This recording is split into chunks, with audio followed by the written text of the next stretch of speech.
Hello everyone, my name is Annette Wilson. I'm a physiotherapist, a writer, biomechanics coach, and I'm also study, use, design and sell red light therapy pads. Now I did a presentation at Equitana 2022 just recently on strength training, and that's what we're going to talk about today.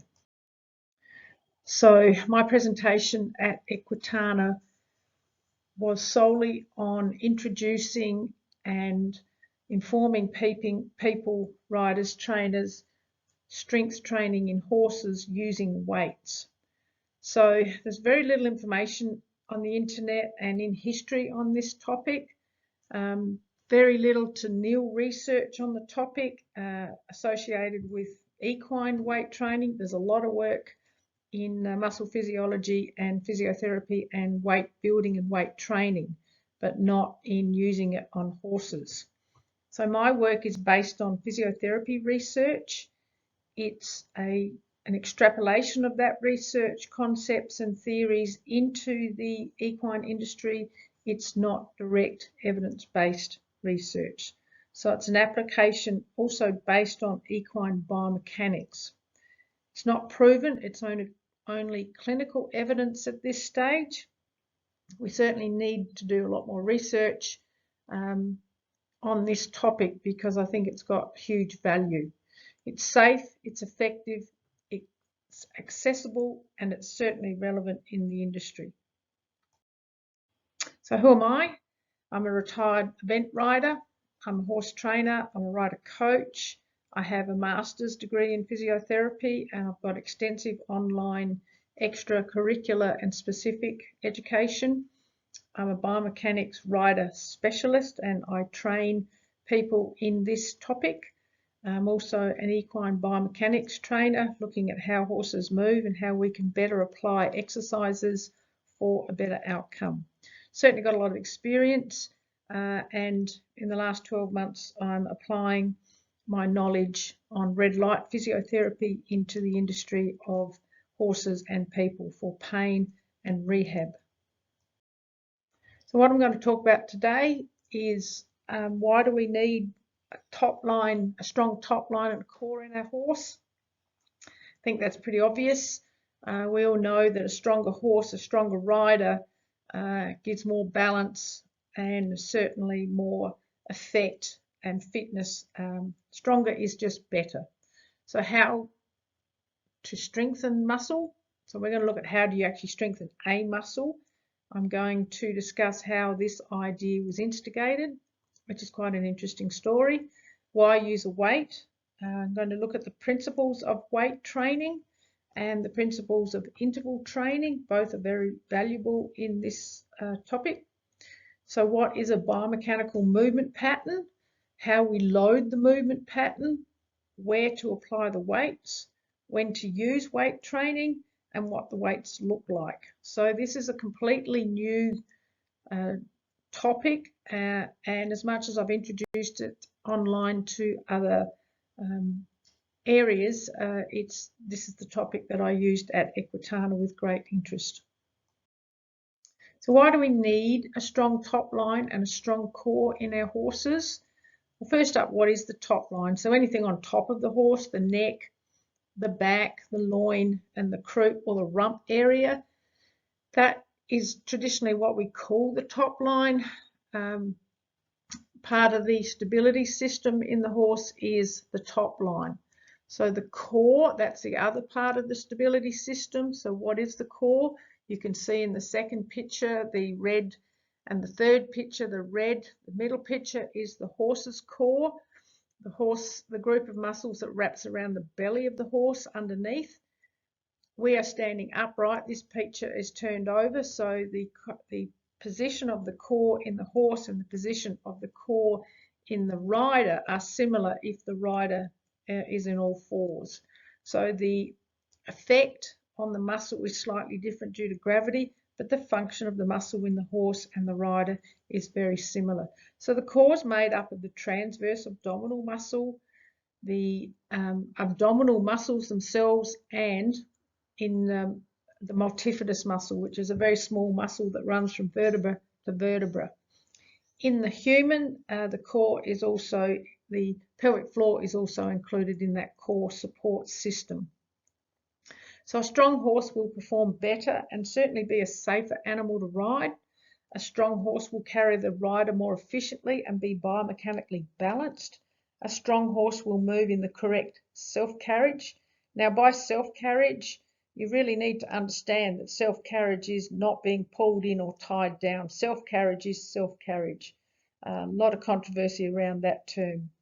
A strong horse is less likely to suffer injury by repetitive poor mechanical movements. I mean, if they hit a fence or roll or somersault, certainly those sort of traumas, injuries happen. So a strong horse also looks healthier. So how do we strengthen a muscle?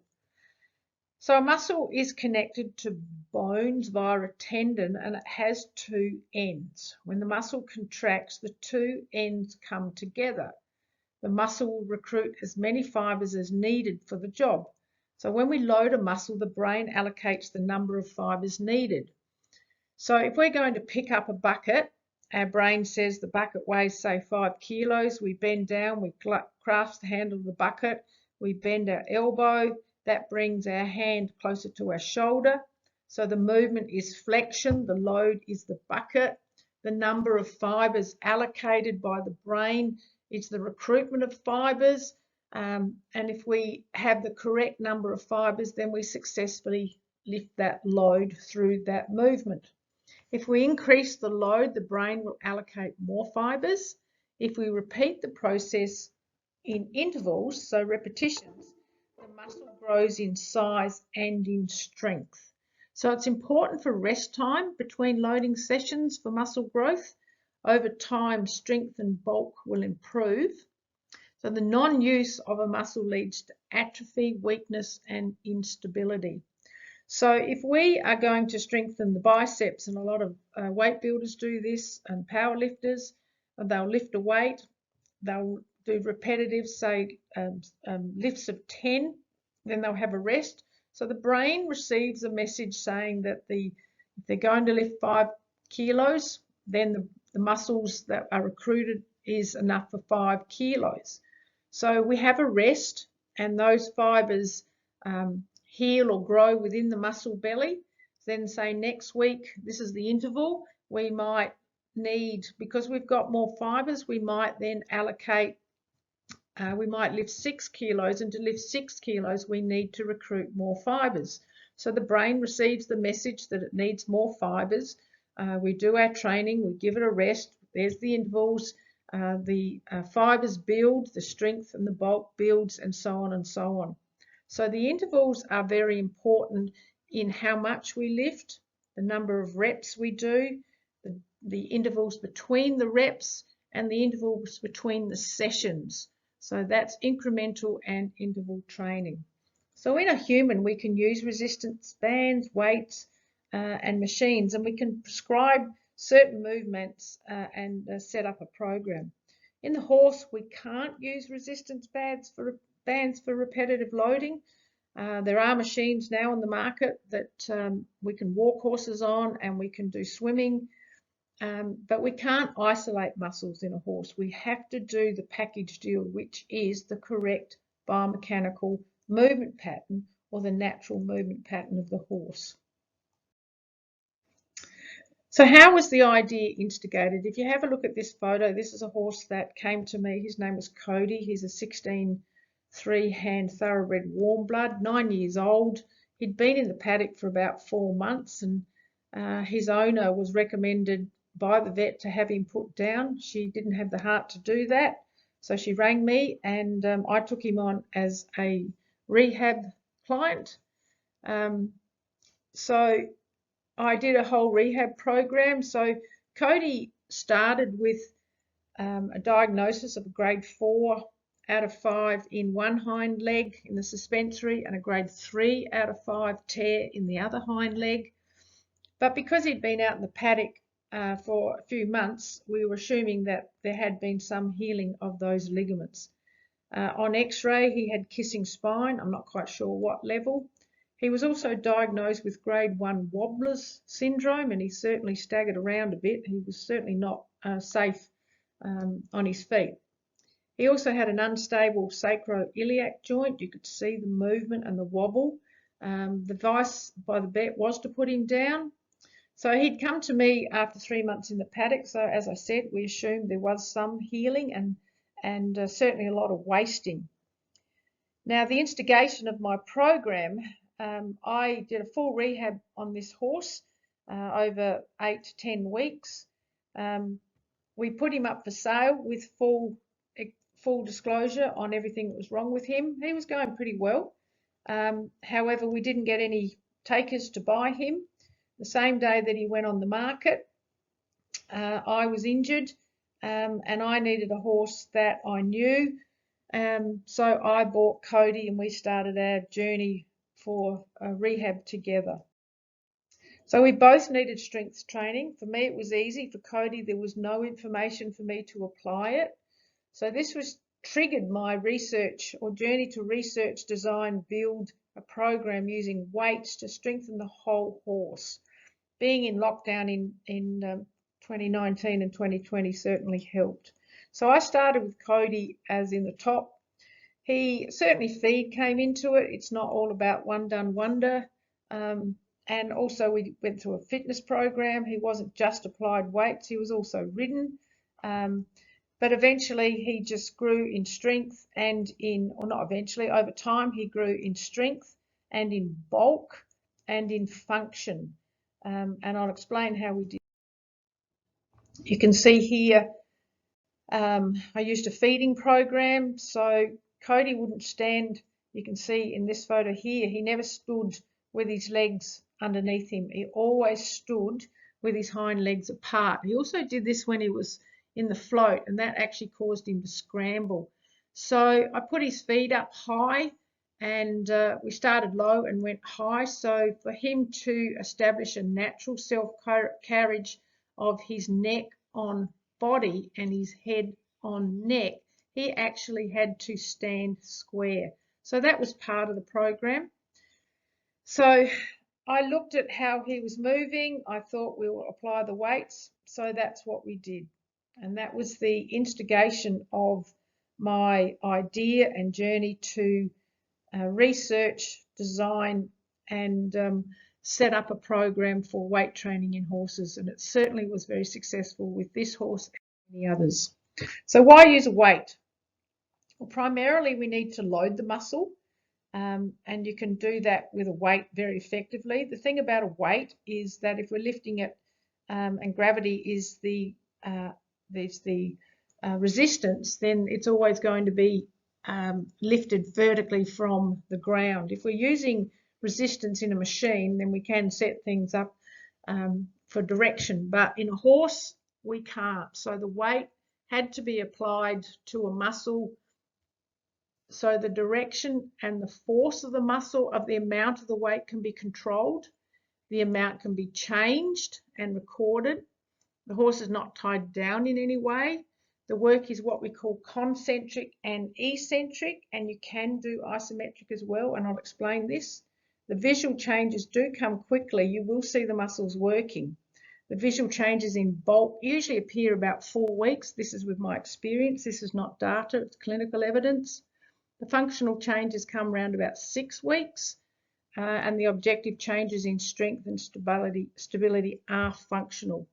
So maintenance is ongoing, and it is part of the normal training. So that's why we use a weight. Here's our dreams come true. The principles of weight training, when applied correctly, maybe having a partner and a horse that muscled up. I'm not quite sure what that would be like, but it's an interesting concept. So we do intervals in training. We do intervals in the time frames per session. We do intervals in the frames between the sessions. We increase the time under load, and we increase the time between loading. So that's rest, and that allows the cells to build and repair into the muscle capillary fibers themselves. So incremental loading, we start low and we build slowly, we vary the load and we vary the muscle work. So they're the principles used in weight training, and they're the principles I used to design this program. So muscle work can be done what we call concentric, eccentric or isometric. So if you lift a bucket from the ground, your muscle shortens. That's called concentric loading. So the muscle shortens as it moves the joint into the function of that muscle. Eccentric loading is say putting the bucket back down on the ground. So concentric, we lift it up. Eccentric is when the same muscle lengthens as it lowers or moves the weight away. So concentric and eccentric loading are used when we apply a weight to a moving part. Isometric loading is when we hold it. So if we lift the bucket and hold it and don't move it, that's called isometric loading. And that sends message to the brain to increase the repair or the recruitment on the tendon more so than on the muscle. So we do tendon loading with weight training. And again, if you've got any tendons that are injured, decayed, inflamed, degenerated, isometric loading of the tendon, if you do it correct, will restore that tendon back to full integrity. So we look at the time the tissue needs to heal, it needs to adapt and to become functional. And this is all extrapolating physiotherapy knowledge on muscle physiology into the program. So it's specific for each horse, although I have designed a guideline over 12 weeks, but we do need to look at the starting point and how much weight is increased or modified through the program per horse. So you need to have a starting point. For some horses, it might only be 200 grams. For others, it might be a few kilos. You also need to look at what the state of the horse post-injury and what part of its fitness training it is in. So you can have a look here, muscle building by exercise. So before exercise, we load it, so we get a little bit of tissue damage or screaming for help. That repairs after rest, and as you can see, the muscle bulk and the quality of the fibers will improve. And that happens with the incremental intervals. So what's interval training? Well, we've nearly already explained that. It's used a lot in racing training and eventing training. I certainly used it for fitness training in my horses when I was doing 1 and 3 day events. So we train in intervals, we record the load, we record the time under load, and we record the rest. So they're all intervals. We start with a small load, a short time frame, and have rest periods between the sessions, and then we increase all of those. We increase the weight per session, we manage the time per session, and the rest times between session. So as the load increases, the session times may decrease and the rest time may increase, depending on what you want to achieve. We must allow the muscle fibers to recover and grow after we've loaded them. If you don't do that, damage will build, and there's a fine line between tear and repair. So as I said, interval training for fitness, cardiovascular fitness, for training that anaerobic and aerobic system for energy production is certainly used a lot in the racing and in the eventing industry.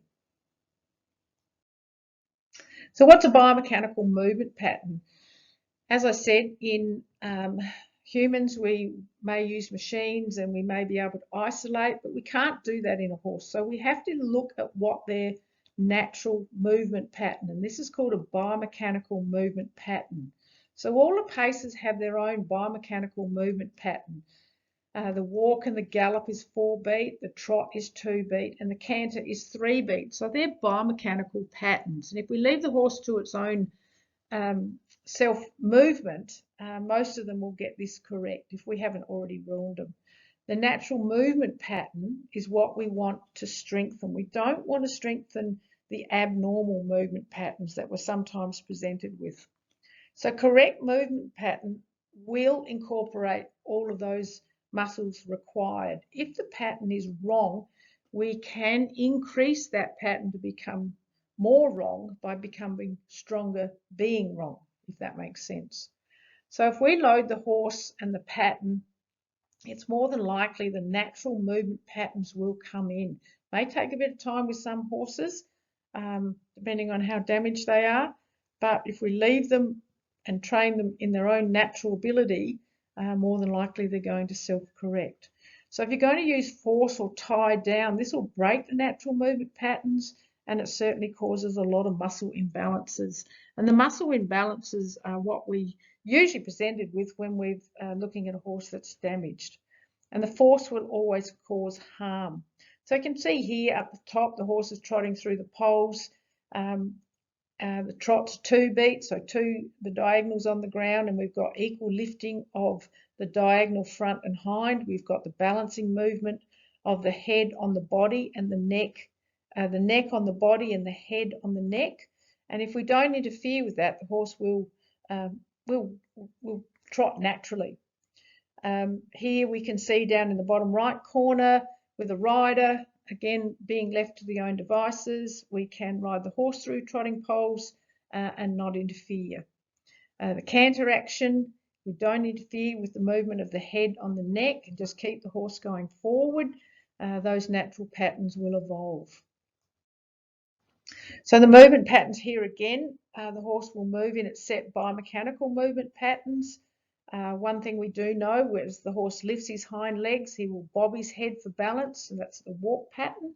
If he doesn't bob his head, then the walk is not long enough. Same with us, we might swing our arms with a power walk, but we might not with a stroll. So as we power walk and we power walk the horse, the hips, the core, and all the small back muscles and neck, chest muscles will all participate. And this pattern is natural and it must not be restrained in any way. So you can see here the little coloured horse leaning into his own trot with a nice fluid movement. Here, horse is tied down, ears are back, the high at the rump, he's lost that mechanical balance through his neck. I'm not quite sure why people could keep doing that, but hopefully with some natural weight training, people won't need to tie their horses down for an outcome. So in humans, we can apply weights to the limbs and we can prescribe isolated movement patterns. We prescribe sets, intervals and loadings, and I've already mentioned this. So in the horse, we traditionally do pole work, hill work, fast work and endurance work. We cannot directly apply human training to equine training. As you can see here, these little cartoons, quite a bit of fun, but we just can't do it. But we can apply the concepts. Loading the movement patterns to build strength. So in the horse, we load the moving parts and we work with the natural movement patterns. I can't emphasize that enough. The moving parts work in, as mentioned, concentric and eccentric movement patterns. We use the power walk to recruit more fibers through a natural range of movement. We load the neck and the hindquarters only. We don't load the front legs. They are a landing limb, not a push-off limb, although I am doing a bit of research into that now. We can lead the horse, lunge the horse, or ride the horse. Usually start with leading to get the horse used to the pads and the weights. We can add in hill work. That causes more recruitment of fibers. We can add in pole work with variable heights. The numbers and the widths of the poles, and certainly I've got a lot of patterns I set up there to ask the horse to step higher and smaller, or longer, or short, long, or high, low. So you can set up your poles specific for what you want your horse to strengthen. You do not do fast work with the weights applied. You will do harm if you do. So where do we apply the weights? I applied the weights to the neck and the weight boots to the hind legs because these are the moving parts. And if you put your horse on a lunge and video it, then put it on slow motion, you'll see the amount of movement of neck on chest and head on neck in conjunction, because the front end helps balance the back end. So if we both weight both ends, we're building the balance, the core and the top line. And that's just what the neck pad and the weight boots look like. We do need to load some symmetrically. If you've got a horse weak in one leg, don't load it up and leave the other one loaded. It doesn't make sense to load a weak spot and leave another spot unloaded. So that's where we apply the weights. So when to apply the weights? All performance horses can use weight training.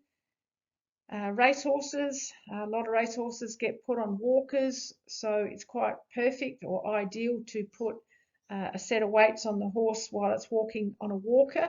Again, you have to have a starting point and a program. You don't just put them on.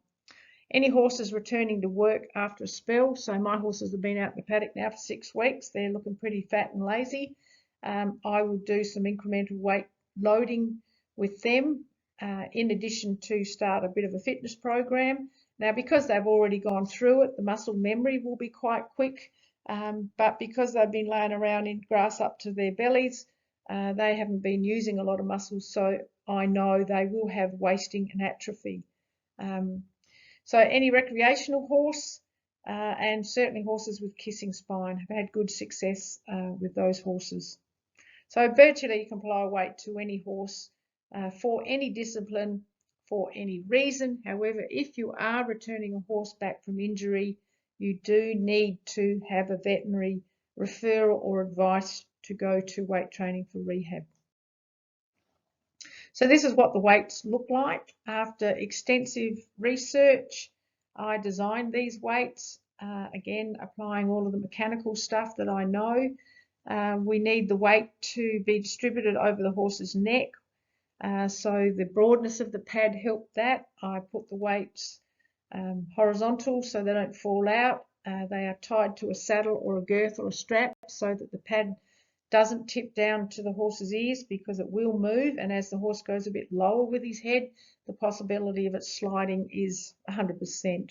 Now the weight boots are put around the hind legs only.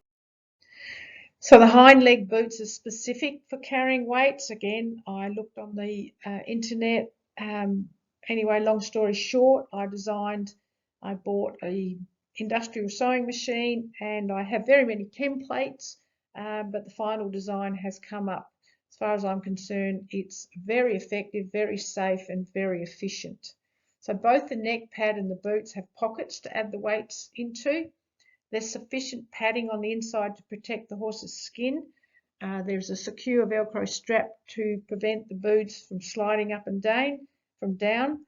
As you can imagine, if we've got a vertical weight and we put our foot, the leg goes down with a jarring, the possibility of that weight sliding is 100%. So the maximum weight had to be decided more on fitting and safety, more so than anything else.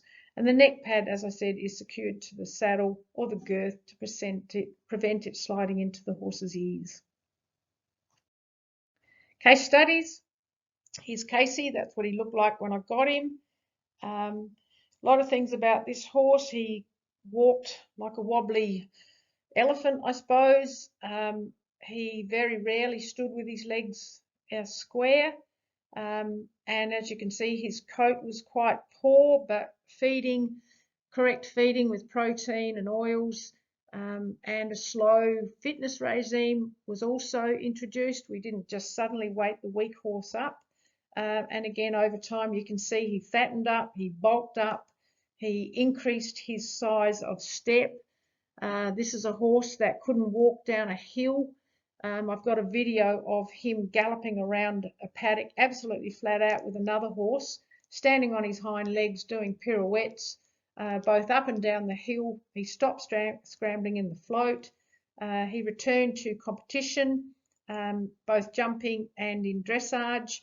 And once we were both repaired with our injuries, he went on to be sold to a low recreational house. We didn't sell him into, high intense training. So I have suspicions whether he did have a wobbler's disease or an unstable pelvis. I think he, from a musculoskeletal point of view, I think he was just weak and very had very poor strength and fitness. Here's another mare I got. She came to me, given to me. She was a nasty little pasty, bit and bucked, but basically a sweet mare. She had a belly full of ulcers, so we forgave her for being a nasty pasty. But she didn't have any muscle tone. She couldn't tolerate being touched, but as you can see here on the right, again with correct feed, correct work and correct muscle training, she developed a really good top line. She was just the sweetest little mare in the end. Had a few memories of some of her pain, but very sweet. And she got sold on to a 73-year-old lady for trail riding. So both of them are living happily ever after. So a really nice outcome for her rather than being put down. Here's another horse I'm currently working on. She was given to me in really poor condition, straight out of the racing stable. She wouldn't stand with her head any lower than looking like a giraffe. It's taken me many, many months to reverse her undercarriage to give her a top line. I'm 2 years now almost. She still doesn't like being touched. She's had some sort of sensory thing, but we've come a long way. She is fully bulked up, now can walk, trot, canter on the buckle with her pole lower than her wither. She can jump bounces. She's cantering over 80 centimetres. The sweetest, quietest mare, but just wasn't built for racing and certainly, in my opinion, possibly not treated the best. Here's another few horses. I was just looking at the feeding stations to promote self-carriage. Here's one I've already showed you with Cody. Here is a quarter horse. Again, we've had a lot of trouble getting him into self-carriage, so we put him up high, and you can see there that, you know, being the guts he is, he was quite happy to work in that carriage there to get his feed. This bay mare in the bottom left, she wouldn't stand square. While feeding, she would. So again, we're training. This is, you know, neuro adaptations. She had to stand square to be able to get her feed. This is the other mare I've already talked about. Being so upright, we put her feed lower than her feet. So she had to stretch that whole top line. So these are just ideas that you can use in natural feeding. Just look at your horse and see where it needs to be improved and see how it can be improved in its own natural environment. So weight training in horses, it's valid, it works, it's ideal for all horses, it's safe, it's effective, it's natural. You can use it for rehab post-injury. You can use it in performance horses for building strength. And as we know, performance horses, the stronger they are, the better quality performance we can get. You do get short-term results, but the long-term results speak for themselves. However, you put your horse back out in the paddock, it's just like yourself. You need to start again, but maybe your starting point is higher than your finishing point because of the muscle memory. It's not necessarily pain-free, but it's pain-free in that we are not creating pain by tying horses down or overworking. Yes, to work a muscle under a load, there might be a bit of pain, but it's not what we call a dangerous or an avoiding pain. So again, you need to read the signs on your horse. If they're obviously in too much pain, you need to back off because they can't just tell you other than showing you. So the guidelines are good, but specificity is better. So if you're going to start your horse on this program, you do need to understand what level your horse is at. It can be used in conjunction with the equine core belt, and I've had very good results with that. So the core belt, we wrap that around the horse's belly, and that's a sensory input for the horse to activate the core belt. Again, another one of my designs based on science. The equine core belt and the human core belt both are designed to activate the core. And if we've got activation, we can then get use, and with use, we can get strength, and with strength, we can get function. Certainly, there's a lot of research that needs to be done. Don't play, or pally, interesting a spelling error, don't play with this without physio advice. It is a just not an off-the-shelf over-the-counter design. It does come with a lot of science behind it. So any questions you can send through to me via email. I have listed my websites, Applied Posture Riding and Red Light Physiotherapy pads. As much as this talk has been on strength training via my Applied Posture Riding website, I do design and build red light pads for horses and for humans. So if you've got any questions, you can get me through the contact tab on one of those or both of those pages. If you want to follow me on Facebook, my Facebook page is Applied Posture Riding. I will put up a lot of tips and advice on that page, but please remember I do sell advice, sell education, and I do sell programs. So tips and advice are free, but if you want to buy education, then I've certainly got a lot of very good programs that you can look at. So I hope that's been helpful, and good luck with your journey.